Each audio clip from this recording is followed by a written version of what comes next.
ওই সাহাবী সেখানে বসে থাকলেন। এর কিছু সময় পর আরেকজন সাহাবী এসে বললেন, আসসালামু আলাইকুম ওয়া রাহমাতুল্লাহি ওয়া বারাকাতুহু ওয়া মাগফিরাতু।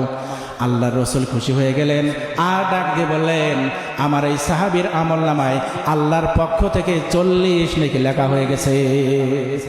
এই জন্য আমরা সালাম দেব অবশ্যই বেশি বাক্য দ্বারা। হাদিস শরীফে আসছে, যে ব্যক্তি আপনাকে সালাম দিল আপনি তার চাইতে বেশি বাক্যে তার উত্তর দিবেন। এখন সালামের ধরন যেরকম সালাম আলাইকুম, উত্তর আবার কি ওয়ালাইকুম, তোমার উপরেও তাই আছে না নাই? আমি কি বানায় বললাম?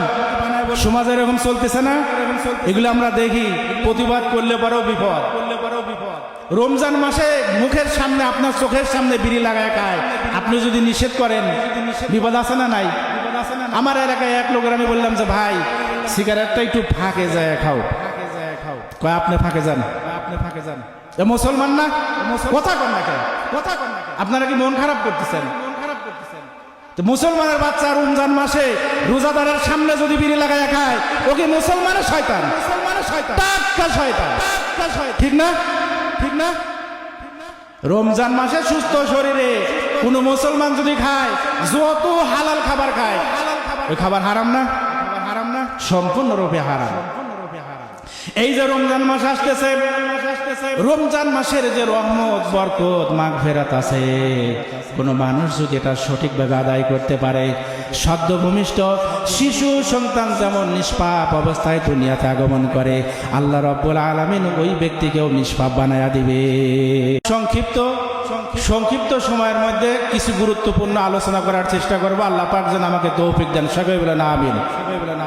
আমি শুরুতে একটা আয়াত তেলাওয়াত করছি, একটা হাদিস তেলাওয়াত করছি, এর উপরে আমি আলোচনা করার চেষ্টা করব। আল্লাহ পাক যেন তৌফিক দেন, সকলে বলেন আমিন। আপনারা তো আমল করার নিয়তেই আসছেন নাকি? আমরা যারা আলোচনা করি এদের চাইতে আমার মনে হয় যারা শ্রোতা আছে এরা আমল বেশি করে, আমার কাছে মনে হয়। এই জন্য আপনারা শুনে শুনে ইনশাল্লাহ সেই অনুযায়ী আমল করার চেষ্টা করবেন। আশা করা যায় ইনশাল্লাহ কিয়ামতের দিন আল্লাহ পাক সব গুনাহ মাফ করে দিয়ে জান্নাত দান করে দিবেন। হযরত আব্দুল্লাহ ইবনে ওমর রাদিয়াল্লাহু তাআলা আনহুমা এই হাদিসটি বর্ণনা করেছেন। হযরত ওমর রাদিয়াল্লাহু তাআলা আনহুর কলিজার টুকরা সন্তান হযরত আব্দুল্লাহ রাদিয়াল্লাহু তাআলা আনহু তিনি এই হাদিসটি বর্ণনা করেছেন। আন্না রাজুলান সাআলান নাবিয়্যা সাল্লাল্লাহু আলাইহি ওয়াসাল্লাম, নিশ্চয় এক ব্যক্তি আল্লাহর নবী, বিশ্ব নবী, আখিরি জামানার নবী মুহাম্মদুর রাসূলুল্লাহ সাল্লাল্লাহু আলাইহি ওয়াসাল্লামের কাছে এসে প্রশ্ন করলেন, আইয়ুল ইসলামে খায়র, ইসলামের ভিতরে সবচাইতে উত্তম সবচাইতে ভালো জিনিস কোনটা? ক্বালা রাসূলুল্লাহ সাল্লাল্লাহু আলাইহি ওয়াসাল্লাম, তুতি'মু তু'আম ওয়া তাকরা'ু সালাম আলা মান আরাফতা ওয়া মান লাম তা'রিফ। আল্লাহর নবী বললেন, ইসলামের মধ্যে সবচাইতে উত্তম ভালো বিষয় হলো মানুষকে খানা খাওয়ানো, আর এরপরে যে বিষয়টা রয়েছে সেটা হলো মুসলমানকে দেখলে পরে সালাম দেওয়া। আলা মান তা'রিফ ওয়া মান লাম তা'রিফ। আল্লাহর নবী বলেন, তুমি চেনো আর না চেনো যদি বুঝতে পারো লোকটা মুসলিম, তাহলে ওই লোকটাকে তুমি সালাম দিবা। মানুষকে খানা খাওয়ানো এত সওয়াবের কাজ। আল্লাহর নবী বিশ্ব নবী সাহাবায়ে কিরামদের সাথে নিয়ে বসে আছেন, এমন সময় এক ব্যক্তি আসলেন, ইয়া রাসূলুল্লাহ আমি ক্ষুধার্ত। আল্লাহর নবী বললেন, মেহমান কল্যাণের জিনিস, মেহমান বরকতের জিনিস, মেহমান রহমতের জিনিস এমন কোন সাহাবী আমার আছে নাকি? এই অভুক্ত ব্যক্তিকে, অনাহারী ব্যক্তিকে মেহমান হিসেবে বাড়িতে নিয়ে খানা খাওয়াবে এমন কোন লোক আছে নাকি? একজন সাহাবী দাঁড়িয়ে গেলেন, বললেন, ইয়া রাসূলুল্লাহ আপনার সামনে আগন্তুক যে ব্যক্তি আছে এই ব্যক্তিকে মেহমান হিসাবে আমি গ্রহণ করতে রাজি আছি। ভাইরা আমার, মেহমান হিসাবে আল্লাহ রসুলের ওই সাহাবী লোকটাকে নিয়ে বাড়ির দিকে রওনা দিলেন। বাড়িতে যাওয়ার পরে স্ত্রী মেহমানের কথা শোনার পরে বলতেছেন, স্বামীকে ডাক দিয়ে বলতেছেন, সামান্য কিছু খাবার আছে শুধুমাত্র আপনার জন্য যেটা রাখা হয়েছে। যেই ব্যক্তিকে আল্লাহর নবী মুহাম্মদ রাসূলুল্লাহ সাল্লাল্লাহু আলাইহি ওয়াসাল্লাম মেহমান হিসাবে আমাদের বাড়িতে পাঠালেন, ওই ব্যক্তিকে অতিরিক্ত খাবার দেওয়ার মতো খাবার আমাদের বাড়িতে না। এরকম লোকে জায়গায় আছেন যে নিজের খাবার ছাড়া আর খাবার থাকে না বাড়িতে? কি ভাই কথা বলেন না কেন? আপনারা কি অসন্তুষ্ট? আল্লাহ রসুলের ওই সাহাবী ডেকে বললেন স্ত্রীকে, আমার নিজের জন্য যেই খাবারের ব্যবস্থা বাড়িতে আছে এই খাবারটুকুন মেহমানকে দিয়ে পেট পুরে যদি খাওয়াইতে পারি, অবশ্যই আসমান থেকে যিনি খুশি হয়ে যাবেন তিনি কে? চিল্লায়া বলেন তিনি কে? আমার ভাইরা, ঈমান কত মজবুত হলে পরে এটা সম্ভব হয়। আল্লাহর রাসূলের সাহাবীর স্ত্রী স্বামীকে পরামর্শ দিচ্ছেন আর বলতেছেন, যখন আপনার সামনে খাবার পরিবেশন করা হবে, মেহমানের সামনে আপনাদের খাবার দেওয়া হবে, আপনি আস্তেই করে বাতিটা লাইট অফ করে দিবেন। আপনার খানা খাওয়ার প্রয়োজন নাই, ওই খানায় মেহমান পেট পুরে খেতে পারবে। সুবহানাল্লাহ, সুবহানাল্লাহ। আল্লাহ রসুলের সাহাবী তিনি বুঝতে পারলেন হযরত নবী করিম সাল্লাল্লাহু আলাইহি ওয়াসাল্লামের সাহাবী খানা খাওয়ার সময় নিজে না খাবার না খেয়ে আস্তে করে বাতিটা লাইট অফ করে দিলেন। মেহমান কিছুই বুঝতে পারলেন না। সুন্দর করে খানা খাওয়া শেষ করে মেহমান সন্তুষ্ট হয়ে বাড়ি থেকে চলে গেলেন। পরের দিন হযরতে জিবরাইল আলাইহিস সালাতু ওয়াস সালাম আল্লাহ রসুলের কাছে ওহী নিয়ে এসেছেন, বলতেছেন, রাসূলুল্লাহ, গত রাত্রিতে যে ঘটনা হয়েছে এত সুন্দর এত মধুর ঘটনা ঘটেছে, দুনিয়ার মানুষ শুনলে তো খুশি হবে। আসমান থেকে আল্লাহ পাক এই ঘটনা দেখে স্বয়ং হেসে দিয়েছে। সুবহানাল্লাহ। কি আমরা মেহমানের কদর করব তো? মেহমান রহমত, মেহমান বরকত, এতে কোনো সন্দেহ নাই। সন্দেহ আছে? তাহলে আমরা সমাজে যারা অভুক্ত আছে তাদের মুখে যদি আমরা খাবার তুলে দেই, খুশি হবেন যিনি তিনি কে? এতে কি কোনো সন্দেহ আছে? কোনো সন্দেহ নাই। ভাইরা আমার, কিয়ামতের ময়দানে কঠিন মুসিবতের সময় আল্লাহ রাব্বুল আলামিন মানুষকে লক্ষ্য করে বলবেন, দুনিয়াতে আমি অভুক্ত ছিলাম, আমাকে খেতে দাও নাই। আমি অনাহারে ছিলাম, আমার দিকে তোমরা দেখো নাই। বস্ত্রহীন ছিলাম, বস্ত্র দেও নাই। পিপাসার্থ ছিলাম, তোমরা আমাকে পানির ব্যবস্থা করো নাই। লোকেরা তখন ডাক দিয়ে বলবে, রব্বুল আলামিন, আপনি তো খাবার থেকে পবিত্র, আপনার খাবারের প্রয়োজন হয় না। আপনার তো বস্ত্র থেকে পবিত্র, বস্ত্রের প্রয়োজন হয় না। আপনার তো কখনো পিপাসাও লাগে না, কিভাবে আপনাকে খাবো, বস্ত্র পরিধান করাবো, পানি পান করাবো? আল্লাহ রাব্বুল আলামিন ডেকে বলতেছেন, দুনিয়ার জিন্দেগিতে যে সমস্ত মানুষেরা পিপাসায় কাতর ছিল তাদেরকে তোমরা যদি পানি পান করাতে, ওই পানি পান করানো স্বয়ং আমি আল্লাহর পক্ষ থেকে হয়ে যেত। সুবহানাল্লাহ। তাকে যদি খাবারের ব্যবস্থা করে দিতে, তোমরা যদিও দুনিয়াতে সাধারণ মানুষকে খাবারের ব্যবস্থা করে দিলে, মূলত এই খাবারটা আমি আল্লাহকে দেওয়ার শামিল হয়ে যেত। সুবহানাল্লাহ। তাহলে এত বড় কল্যাণের কাজ, অভুক্ত মানুষকে খানা খাওয়ানো, নিশ্চিত আপনারা বুঝতে পারছেন, ঠিক না? বাড়িতে যদি কোনো ভিক্ষুক আসে আর যদি বলে, বাবারে আমি 7 দিন ধরে না খায়া, তাহলে কি সাহায্য করা যাবে না? জোরে চিল্লায়া করেন।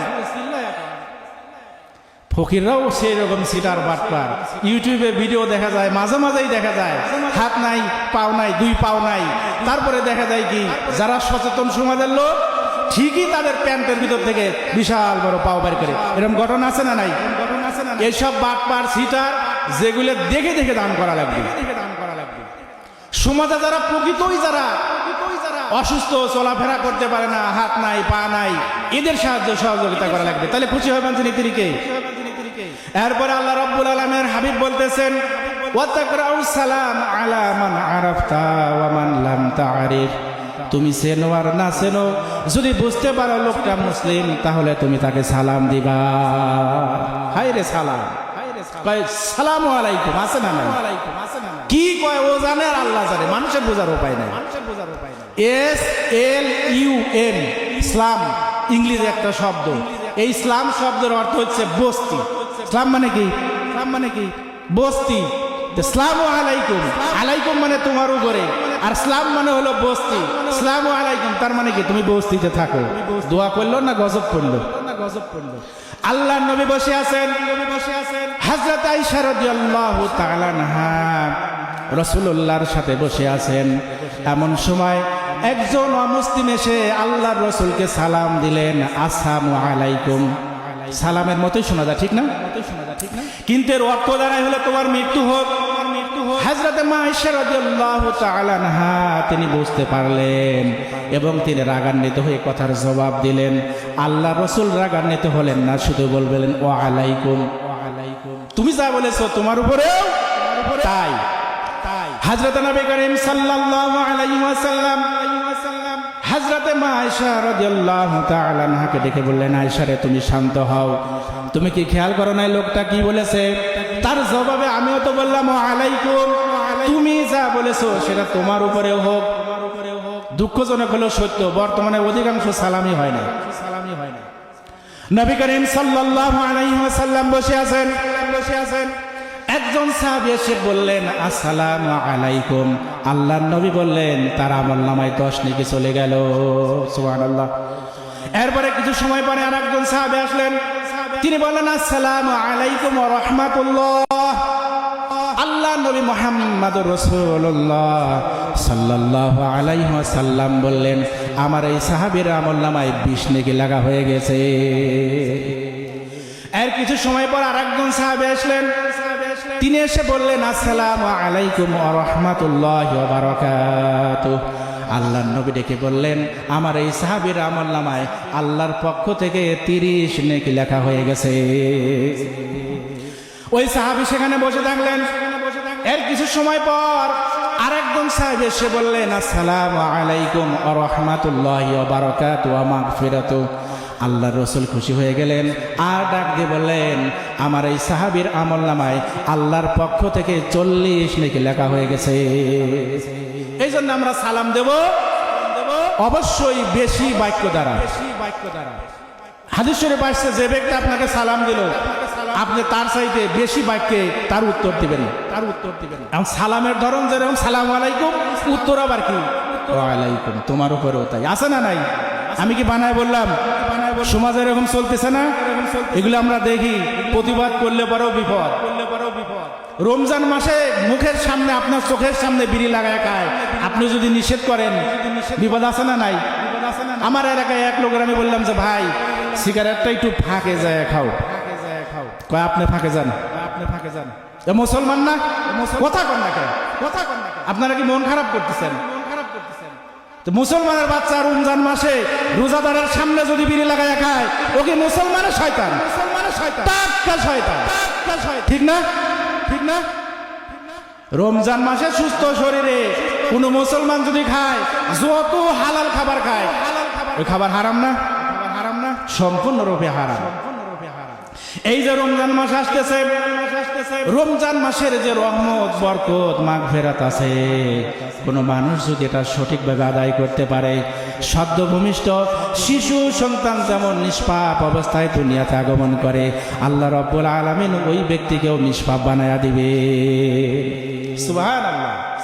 আল্লাহ রাব্বুল আলামিন বলেন লা ইন শাকারতুম লা আযীদান্নাকুম ওয়ালা ইন কাফারতুম ইন্না আযাবি লাশাদীদ। বান্দারে আমার নিয়ামত পাওয়ার পরে তোমরা যদি আমার নিয়ামতের শুকরিয়া আদায় করো, আমি আল্লাহ রাব্বুল আলামিন আমার নিয়ামত বাড়ায়া দেব। ওয়ালা ইন কাফারতুম ইন্না আযাবি লাশাদীদ। আর যদি আমার নিয়ামত পাওয়ার পরে নিয়ামতের শুকরিয়া আদায় না করে যদি অস্বীকার করো, তাহলে তোমরা জেনে রাখো আমার আযাব নিশ্চয়ই খুবই ভয়াবহ। আছে না নাই? দুনিয়ার মধ্যে যারা আছে এরকম আল্লাহর নিয়ামত পাওয়ার পরে শুকরিয়া আদায় করা তো দূরের কথা, ভুলে যায় যে আল্লাহর নিয়ামত আছে না নাই? এদের জন্য কিয়ামতের ময়দানে কঠিন মুসিবতের সময় কঠিন আযাব তাদের জন্য অপেক্ষায় আছে না ফাযকুরুনি আযকুরুকুম ওয়াশকুরুলি ওয়ালা তাকফুরুন। আল্লাহ রাব্বুল আলামিন বলেন, বান্দারে তোমরা আমাকে স্মরণ করো, আমিও তোমাদের স্মরণ করব। সুবহানাল্লাহ। আপনি যদি আল্লাহকে স্মরণ করেন, আল্লাহ পাক আপনাকে স্মরণ করবেন। আর আপনি যদি নিয়ামত পাওয়ার পরে আল্লাহকে যদি স্মরণ না করেন, তাহলে অবশ্যই এর প্রতিদান আল্লাহ পাক উল্টায়া আপনার উপরে লানত গজব দিবেন। ঠিক কিনা বলেন? ভাইরা আমার, বনি ইসরায়েলের 3 ব্যক্তি, আপনারা শুনেছেন অনেক ওয়াজাই ঘটনা। বনি ইসরায়েলের 3 ব্যক্তি, একজন ছিলেন অন্ধ, আর একজন ছিলেন মাথায় টাক, আর একজন ছিলেন ধবল ব্যক্তি। ঘটনা চক্রে দেখেন, আল্লাহর পক্ষ থেকে একজন ফারিস্তা তাদের পরীক্ষার জন্য আসলেন। আসার পরে যেই ব্যক্তির মাথায় টাক, ওই ব্যক্তির কাছে বলতেছেন, তোমার তো মাথায় টাক, দেখতে ভালো লাগে না, খুবই করুণ অবস্থা। এই অবস্থায় তোমার কোন জিনিসটা হলে পরে তুমি বেশি খুশি হবে? লোকটা দেখে বলতেছেন, পথিক শোনো, এই অবস্থায় যদি আমার মাথার এই টাকটা যদি না থাকে, নতুন সুন্দর চুল যদি গজায়া যায়, তাহলে বিষয়টা আমার কাছে খুবই ভালো হতো। এখন সমাজে যারা বুড়ে মানুষ আছে, চুলদারি পাকা, যদি তাদের যৌবন ফিরে আসে, খুশি না বেজার? তো যার মাথায় টাক, সেই তো বোঝে যে টাকের কি জ্বালা। অনেক লম্বা ঘটনা, সময় সংক্ষিপ্ত, আমি খুব আস্তে করে টাচ দেওয়ার জন্য আমি ঘটনাটা নিয়ে আসলাম।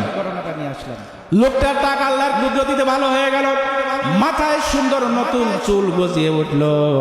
এরপরে আল্লাহর পক্ষ থেকে আগত ওই ফেরেশতা বলতেছে, কোন জিনিসটাকে তুমি পেলে পরে তুমি খুশি হবা? লোকটা তখন বললেন, একটা উট অথবা একটা গাভী, মতান্তর একটা উট অথবা একটা গাভী যদি হতো, তাহলে আমার জন্য খুবই ভালো হতো। আল্লাহর পক্ষ থেকে আগত ফেরেশতা তাকে একটা উট অথবা একটা গাভী গর্ভবতী অবস্থায় তাকে দিয়ে চলে গেলেন। এরপরে যে ব্যক্তি অন্ধ, তার কাছে গেলেন। যাওয়ার পরে বলতেছে, আল্লাহ পাক তোমাকে অন্ধ করে দুনিয়াতে পাঠিয়েছেন, তোমার কাছে কোন জিনিসটা সব চাইতে ভালো লাগে, সব চাইতে পছন্দনীয়? অন্ধ ব্যক্তি ডাক দিয়ে বলতেছেন, ও পথিক, এই করুণ অবস্থার ভিতর আমি আছি, আমার 2 চোখে কিছুই দেখতে পাই না। আল্লাহর পক্ষ থেকে 2টা চক্ষু যদি আমার ভালো হয়ে যেত, এর চাইতে বড় নিয়ামত আমার কাছে আর কিছু না। আল্লাহর কুদরতিতে লোকটা তার চোখের জ্যোতি ফিরে পেল। হাজরাতে ওই যে আল্লাহর পক্ষ থেকে যে ফেরেশতা এসেছেন, তিনি ওই লোকটাকে চক্ষু ফিরিয়ে দেওয়ার পরে বলতেছেন, যেই অবস্থায় তোমার কোন জিনিসটা হলে পরে সব চাইতে বেশি ভালো হয়? লোকটাকে তিনি বললেন, একটা গর্ভবতী ছাগল হলে ভালো হয়। লোকটাকে একটি ছাগল দিয়ে ওই আল্লাহর পক্ষ থেকে আগত ফেরেশতা তিনি চলে গেলেন। এরপরে যে লোকটা ধবল রোগী আছে, তার কাছে তিনি গেলেন। আল্লাহর কুদরতিতে ধবল রোগী, লম্বা ঘটনা আমি সংক্ষেপে বলতেছি। ধবল রোগীর কাছে গিয়ে বললেন, তুমি এই অবস্থায় কি পছন্দ করো? লোকটা ডেকে বললেন, আমার এই ধবল রোগটা যদি সেরে যেত, তাহলে এর চাইতে বড় ভালো পাওয়া আমার দুনিয়াতে আর কিছু না। আমাদের যে রোগ ব্যাধি আছে, যদি আল্লাহ পাক কুদরতি পাওয়ারে যদি ভালো করে দেয়, এর চাইতে বড় পাওয়া কি আর আছে? কথা কন না কে? আপনারা কি মন খারাপ করতেছেন? ভালো বক্তা আছে আরো পরে ইনশাআল্লাহ আসতেছে। ভাইরা আমার, ধবল রোগী ওই ফেরেশতার কুদরতিতে আল্লাহর পক্ষ থেকে ভালো হয়ে গেল। এরপরে বলতেছে, তোমার কাছে এখন কি হলে সবচেয়ে ভালো হয়? লোকটা বলতেছে, একটি গর্ভবতী উট অথবা একটি গাভী, মতান্তর একটি গাভী হলে ভালো হয়। আল্লাহর পক্ষ থেকে আগত ওই ফেরেশতা একটি উট অথবা একটা গাভী গর্ভবতী অবস্থায় দিয়ে তিনি চলে গেলেন। এটা আল্লাহর পক্ষ থেকে পরীক্ষা না? দীর্ঘদিন পরে আল্লাহর পক্ষ থেকে পরীক্ষা করার জন্য ওই ফেরেশতা আবার তিনি জমিনে চলে আসলেন। আর ওই যে লোকটা ধবল রোগী ছিল, তার কাছে তিনি গেলেন আর বললেন, তুমি এক সময় ধবল রোগী ছিলে, নিঃস্ব ছিলে, তোমার সম্পদ বলতে কিছুই ছিল না। আল্লাহর পক্ষ থেকে আগত ওই ফেরেশতার সামনে লোকটা অস্বীকার করলো, আমি জন্মগত থেকেই ধনী। নাউজুবিল্লাহ। সমাজে এরকম লোক কিন্তু আছে, আগে কামলা পরিদ্ধি খাইতো, হঠাৎ করে ধনী হয়ে অতীত ভুলে গেছে, আছে না নাই? খুবই খারাপ অবস্থা, ভুলে যাওয়া যাবে না, মনে রাখা লাগবে। আর ওই করুণ অবস্থা থেকে শিক্ষা নেওয়া লাগবে যে আমার এরকম ছিল, আল্লাহ ভবিষ্যৎ প্রজন্ম যেন এরকম অবস্থায় না যায়। ঠিক কিনা বলেন? ভাইরা আমার, আল্লাহর গজবে লোকটা পূর্বের অবস্থায় ফিরে গেল। আল্লাহর নিয়ামতের শুকরিয়া আদায় না করার কারণে লোকটা কিন্তু ধ্বংস হয়ে গেছে। এরপরে যে লোকটা ছিল মাথায় টাক পরা, ওই লোকটার কাছে গিয়ে ফারিস্তা ডাক দিয়ে বলতেছে, ও আল্লাহর বান্দা, আমি তো একটা পথিক, আমার এখন বাড়িতে যাওয়ার মতো টাকা নাই, পয়সা নাই। তোমার কাছে যে উট অথবা গরু দেখা যাচ্ছে, তুমি যদি একটা উট অথবা গরু আমাকে দিতে, এটা বিক্রি করে ওই টাকা দিয়ে আমি আমার গন্তব্যে চলে যেতে পারতাম। লোকটা তখন অস্বীকার করলো। ওই আগন্তুক ব্যক্তি যিনি ফেরেশতার বেশে এসেছেন, তিনি ডাক দিয়ে বলতেছেন, তোমার তো এক সময় করুণ অবস্থা ছিল। কয় না করুণ অবস্থা আমার ছিল না, পূর্বের থেকে আমি ধনী, আমার পূর্বপুরুষ ধনী, কিন্তু আমার চিল্লায় বলে আমার সোনার শ্রোতা ভাইরা, ওই লোকটা কি পূর্বের থেকে ধনী ছিল? আল্লাহর পক্ষ থেকে পরীক্ষা না? পরীক্ষায় যদি কেউ ফেল করে সে যাবে কোন জায়গায়? জাহান্নামে। এরপরে ওই লোকটাও ধ্বংস হয়ে গেছে। এরপরে চলে আসলো যে লোকটা অন্ধ ছিল, ওই লোকটার কাছে সে ফেরেশতা ডাক দিয়ে বললেন, আমি একজন পথিক, বাড়িতে যাব, কোনো টাকা পয়সা নাই, আপনি যদি আমাকে একটা ছাগল দিতেন, তাহলে এই ছাগলটা বিক্রি করে ওই টাকা দিয়ে আমি আমার গন্তব্যে যেতে পারতাম। এবারে ছাগলওয়ালা ডাক দিয়ে বলতেছেন, যেটা খুশি আপনার নিয়ে যান। তারপরে ওই আগন্তুক ব্যক্তি যিনি ফেরেশতা আগন্তুক বেশে এসেছেন, তিনি ডেকে বললেন, আপনি একসময় অন্ধ ছিলেন? বলে যে হ্যাঁ, আমি অন্ধ ছিলাম। স্বীকার করে নিয়েছে। আল্লাহর নিয়ামতের শুকরিয়া আদায় করার কারণে আল্লাহ রাব্বুল আলামিন ওই ব্যক্তির প্রতি খুশি হয়ে গেছে। সুবহানাল্লাহ। ফেরেশতা ডেকে বললেন, মূলত ছাগলের আমার কোনো প্রয়োজন নাই, আল্লাহর পক্ষ থেকে তোমাদেরকে পরীক্ষা করার জন্য আমি এসেছিলাম। আল্লাহর পরীক্ষায় তুমি সুন্দরভাবে, ভালোভাবে ফার্স্ট ডিভিশন পায়া তুমি পাশ করে গেছো। সুবহানাল্লাহ। আমাদের পরীক্ষা হলে পাশ করবো তো? কে কে পাশ করবেন? হাত তোলেন তো। হায় হায়, সবাই হাত তোলে না রে। আল্লাহ যারা হাত তুলছে এদের অবশ্যই কঠিন কোনো পরীক্ষা দেবে না, সহজ পরীক্ষা দেবে, যে পরীক্ষায় তারা পাশ করতে পারে। আল্লাহ পাশকারীদের ভিতরে তুমি গণ্য করে সবাই বলে না আমিন। পরীক্ষায় পাশ করা খুবই কঠিন, তার কারণ কার কোন ধরনের পরীক্ষা হয় এটা তো আল্লাহ ছাড়া কেউ জানে না। নাকি জানে? এই জন্যে আমরা সব সময় চেষ্টা করব, পরীক্ষা যদি সামনে আসে, যদি মনে হয় যে পরীক্ষা হতে পারে, ওইটা পাশ করার চেষ্টা আমরা করব। হতেও তো পারে একটা ভিক্ষুক আমাদের বাড়িতে আসলো, কিছু খাবার ছিল, কিছু টাকা ছিল, পরীক্ষা হতে পারে না? এটা মাথায় রাখা লাগবে, সব সময় মাথায় রাখা লাগবে। আল্লাহ পাক আপনাকে সম্পদ দিচ্ছেন, এই সম্পদের শুকরিয়া আদায় যদি আপনি করেন, তাহলে আপনাকে সম্পদ যিনি বাড়ায়া দেবেন তিনি কে? লা ইন শাকারতুম লা আযীদান্নাকুম। বান্দারে, তোমরা যদি আমার নিয়ামতের শুকরিয়া আদায় করো, আমি আল্লাহ রাব্বুল আলামিন তোমার নিয়ামত বাড়ায়া দেব। সুবহানাল্লাহ। আপনার সুন্দর স্ত্রী আছে, এটা কি আল্লাহর নিয়ামত নয়? আপনার যে সুস্থ সন্তান আল্লাহ পাক দান করেছেন, এটা কি আল্লাহর নিয়ামত নয়? আপনার যে বাড়ি আছে, গাড়ি আছে, এটা কি আল্লাহর নিয়ামত নয়? জিকির করেন লা ইলাহা ইল্লাল্লাহ, লা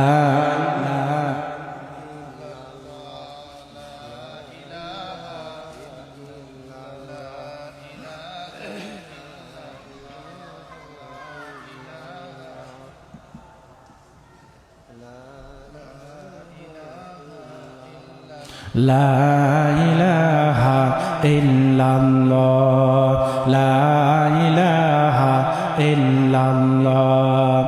জিকির যখন করবেন মহব্বতের সাথে করবেন, তাহলে খুশি হবে কে? এই যে লা ইলাহা ইল্লাল্লাহ, এই জিকির কি মর্যাদা কম?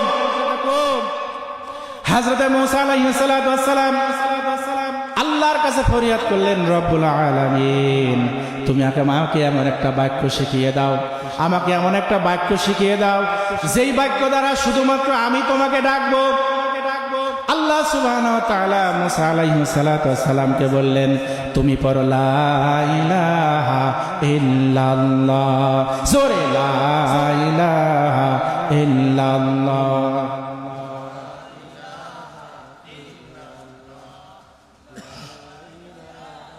হযরত মুসা আলাইহিস সালাতু ওয়াস সালাম আল্লাহর কাছে বললেন, রব্বুল আলামিন, এই জিকির তো সবাই করে, সমস্ত নবী রাসূলেরা করেছেন। আমি তোমার কাছে এমন একটি জিকির চাই যে জিকির সবাই করে নাই, স্বতন্ত্র একটা বাক্য, যে বাক্য দ্বারা শুধুমাত্র কেবলমাত্র আমি তোমাকে ডাকবো। আল্লাহ রব্বুল আলামিন বলেন, মুসা রে, তুমি পড়ো লা ইলাহা ইল্লাল্লাহ, জোরে জোরে, লা ইলাহা ইল্লাল্লাহু মুহাম্মাদুর রাসূলুল্লাহ। হযরত মুসা আলাইহিস সালাম আল্লাহর কাছে পুনরায় আবার বললেন, রব্বুল আলামিন, এই জিকির তো সবাই করে, আমাকে একটা স্বতন্ত্র বাক্য আপনি শিখিয়ে দেন। আল্লাহ রব্বুল আলামিন তৃতীয়বারও বললেন, মুসা রে পড়ো লা ইলাহা ইল্লাল্লাহ। হযরত নবী করিম হযরত মুসা আলাইহিস সালাম তিনবারের বার যখন প্রশ্ন করলেন, স্বতন্ত্র বাক্য চাই, আল্লাহ রাব্বুল আলামিন ডেকে বললেন, মুসা রে, 7 তবাক আসমান এবং জমিন যদি তুমি আর এক পাল্লায় দাও, আর এক পাল্লায় যদি আমার এই জিকির দাও লা ইলাহা ইল্লাল্লাহ, তাহলে আমি আল্লাহ রাব্বুল আলামিন বলে দিলাম 7 তবাক আসমান এবং জমিনের চাইতে আমার এই জিকির লা ইলাহা ইল্লাল্লাহর পাল্লাই ভারী হবে। তাহলে ওজন কত? ওজন কত?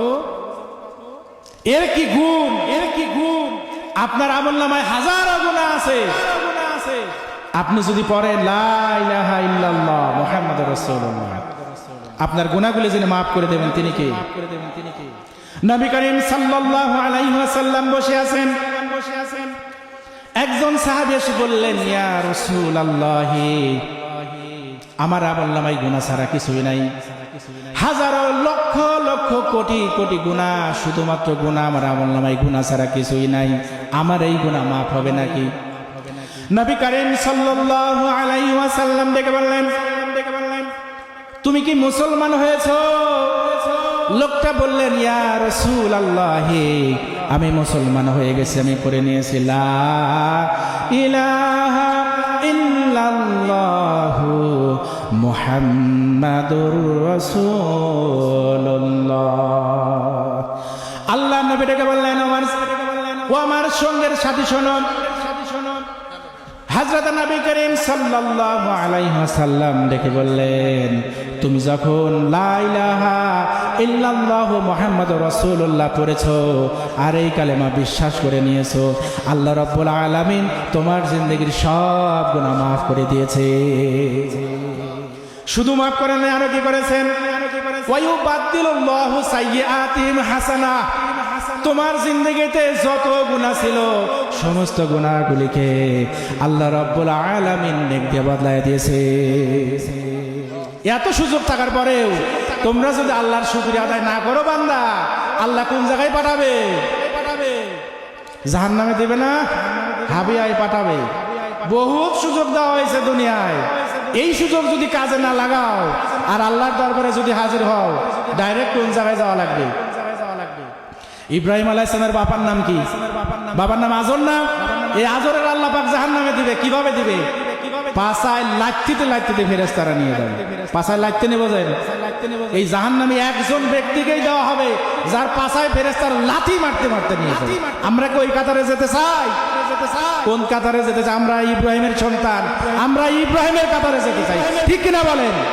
কুরআন আছে যে জায়গায়, হাদিস আছে যে জায়গায়, আল্লাহর আইন আছে যে জায়গায়, আল্লাহর আইনের ধার ধারে নজর আমরা তাদের সাথে নাই। ঠিক কিনা বলেন? যে জায়গায় আল্লাহর আইন আছে ওই জায়গায় আমরা আছি। কথা একদম ক্লিয়ার। নামাজ নাই, রোজা নাই, ভণ্ডামি করার জায়গা পায় না, এরকম মুসলমান আছে না নাই? আবার কয় মনের ভিতরে ঈমান আছে, যার নামাজ নাই তার ঈমান আছে নাকি? কিছুই নাই, কিছুই নাই। আমল নামে হাজারো গুনাহ থাক, আপনি যদি ফিরে আসেন তওবা করে, আপনার গুনাহ যিনি মাফ করবেন তিনি কে? কোন গুনাহ তো আমল নামায় থাকবেই না, সমস্ত গুনাহগুলিকে আল্লাহ পাক নেক দিয়ে বদলায় দেবে। বলেন সুবহানাল্লাহ। ভাইরা আমার, মুসা আলাইহিস সালাম আল্লাহর কাছে ফরিয়াদ করলেন, রব্বুল আলামিন, আমার জামানার সবচাইতে খারাপ ব্যক্তিকে আমি দেখতে চাই। আল্লাহ রাব্বুল আলামিন বললেন, মুসা রে, তোমার এই জামানায় সবচাইতে খারাপ ব্যক্তিকে তুমি যদি দেখতে চাও তাহলে সকালবেলায় অমুক রাস্তার পাশে গিয়ে তুমি দাঁড়াও। হযরতে মুসা আলাইহিস সালাম আল্লাহ সুবহানাহু ওয়া তাআলা যেখানে দাঁড়ানোর কথা বললেন, বসার কথা বললেন, সেখানে সকালবেলায় গিয়ে বসলেন। আর ভাবতেছেন এখন যেই ব্যক্তি সর্বপ্রথম আসবে, যেহেতু আল্লাহ পাক বলে দিয়েছেন সর্বপ্রথম যেই ব্যক্তির সাথে দেখা হবে ওই ব্যক্তি হলো তোমার জামানার সবচেয়ে খারাপ। নাউজুবিল্লাহ। ভাইয়ের আমার, মুসা আলাইহিস সালাম রাস্তায় বসে আছেন।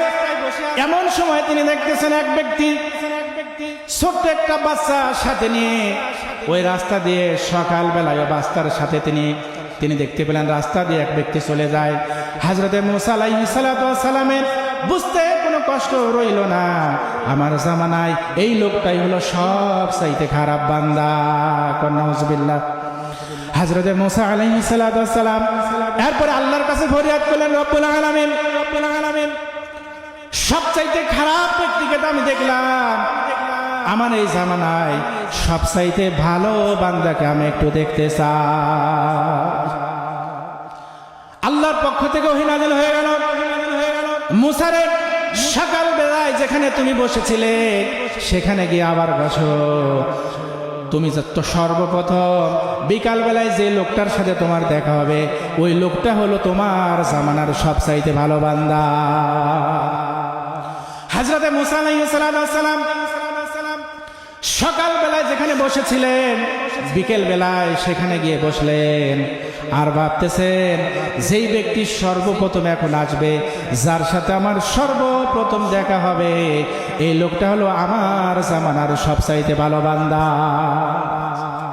আলাইহিস সালাম বিকাল বেলায় বসে আছেন। তিনি দেখতে পেলেন সকালবেলায় যে লোকটা একটা বাচ্চার সাথে নিয়ে, একটা ছেলের সাথে নিয়ে সকালবেলায় যে লোকটাই রাস্তা দিয়ে গিয়েছিল, আল্লাহর কি কুদরত, বিকাল বেলায় ওই লোকটাই দেখা যাচ্ছে ওই বাচ্চার সাথে নিয়ে বিকাল বেলায় সর্বপ্রথম মুসা আলাইহিস সালামের সাথে দেখা। সুবহানাল্লাহ। হযরতে মুসা আলাইহিস সালাম আল্লাহর কাছে ফরিয়াদ করলেন, রব্বুল আলামিন সকালবেলায় যে ব্যক্তি সবচাইতে খারাপ বান্দা, এই দিনের ভিতরে কি আমল তার ভিতরে ধরা পড়ে গেল, যেই লোকটা এই আমল করার কারণে আমার জামানার সবচাইতে ভালো বান্দায় পরিণত হয়ে গেল।